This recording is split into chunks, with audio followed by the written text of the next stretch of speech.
बीडच्या मसाजोगचे सरपंच संतोष देशमुख यांच्या हत्येला 1 वर्ष पूर्ण होत आहे। स्वर्गीय संतोष देशमुख यांचा आज तिथीनुसार श्रद्धा आहे आणि वर्षभरानंतर सुद्धा देशमुख कुटुंबीय हे न्यायाच्या प्रतीक्षेत आहेत।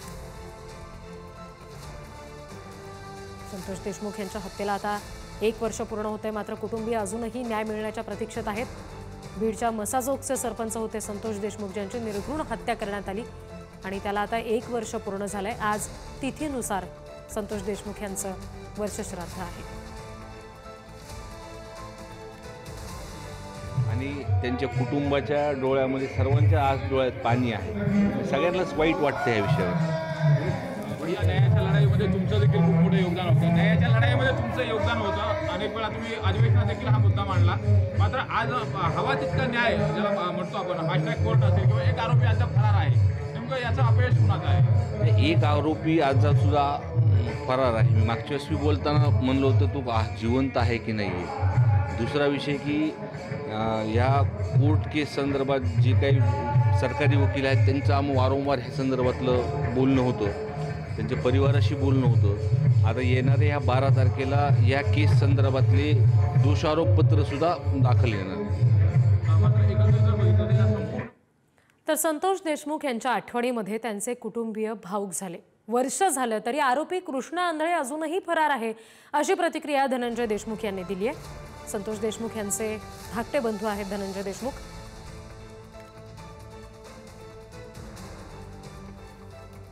केज तालुक्यातील मसाजोग येथील सरपंच संतोष देशमुख यांची गतवर्षी 9 डिसेंबर रोजी अपहरण करून हत्या करण्यात आली होती। या घटनेला 9 डिसेंबर रोजी 1 वर्ष पूर्ण होईल, परंतु आज तिथीनुसार त्यांचं प्रथम पुण्यस्मरण आहे। या निमित्त कीर्तनाचं देखील आयोजन केलं आहे। आपल्यासोबत संतोष देशमुख यांचे भाऊ धनंजय देशमुख आहेत। काय सांगाल भाऊ, गेल्या वर्षभरात या प्रकरणात SIT नियुक्त झाली, तपास देखील गतीने झाला, परंतु अद्यापपर्यंत या प्रकरणाची जी चार्ज देखील फ्रेम झाली नाही। काय नेमक्या भावना आहेत आज वर्षश्राद्ध? 1 वर्षाच्या आतच आम्हाला खरं तर न्याय मिळायला पाहिजे होता, आरोपींना शिक्षा भेटायला पाहिजे होती।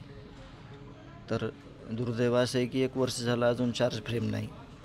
येणाऱ्या 12 डिसेंबरला चार्ज फ्रेम होणार आहे, माननीय न्यायालयानं तसं सांगितलेलं आहे।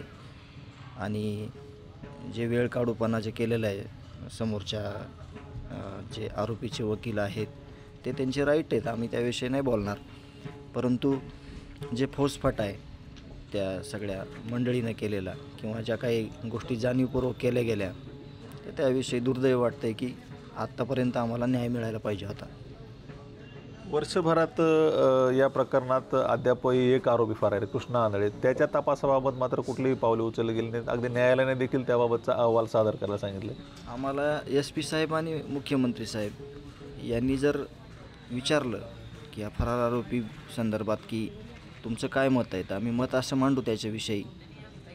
तत्कालीन धारूर आणि केज पोलीस स्टेशनचे जे पोलीस होते, जी पोलीस यंत्रणा होती, सगळे नाही काही सोडून ते लोक या फरार आरोपीसोबत सर्रास जे पक्षाचं ऑफिस होतं, जो 2 नंबरचा आरोपी आहे त्याचं, तिथं सर्रास ह्यांच्या मिटिंगा व्हायच्या, सर्रास सगळ्या गोष्टी चालायच्या।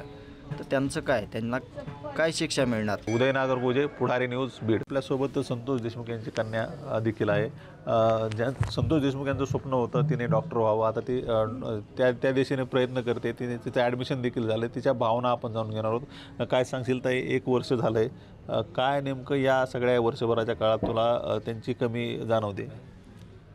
कमी तर मला प्रत्येक क्षणाला त्यांची जाणवते, कारण की ते म्हणजे प्रत्येक लेकीसाठी तिचा बाप काय असतो हे तर सगळ्यांनाच माहिती आहे, पण त्याच्यामध्ये सुद्धा मला एक वाटतं की माझे वडील हे माझ्यासाठी खरंच खूप मोठे म्हणजे सुपरस्टार म्हणायला देखील हरकत नाही, कारण की त्यांनी माझ्यासाठी इतकं काही केलं। म्हणून मला एकच वाटतं की त्यांचे जे स्वप्न होते ते मी नक्कीच पूर्ण करेल, कारण की मला वाटतं की त्यांनी जसं त्यांचं नाव इथपर्यंत पुढे आणलंय तसंच मला इथून पुढे देखील त्यांच्या नावाचा जय जयकार करायचा आहे। त्यांचे स्वप्न मला पूर्ण करायचे आहेत, मला माझ्या कुटुंबाला पुढे न्यायचं आहे। पण आज या गोष्टीचं दुःख वाटतं की गेली 1 वर्ष झालं आम्ही न्यायाच्या प्रतीक्षेत आहेत आणि आमची पहिली मागणी होती की आम्हाला लवकरात लवकर न्याय पाहिजे, कारण की जसं इतक्या लवकर तुम्ही माझ्या वडिलांना आमच्यापासून हिरावून घेतलं, अवघ्या म्हणजे 3 तासाच्या कालावधीत तुम्ही त्यांचं सगळं जीवन नष्ट करून टाकलं.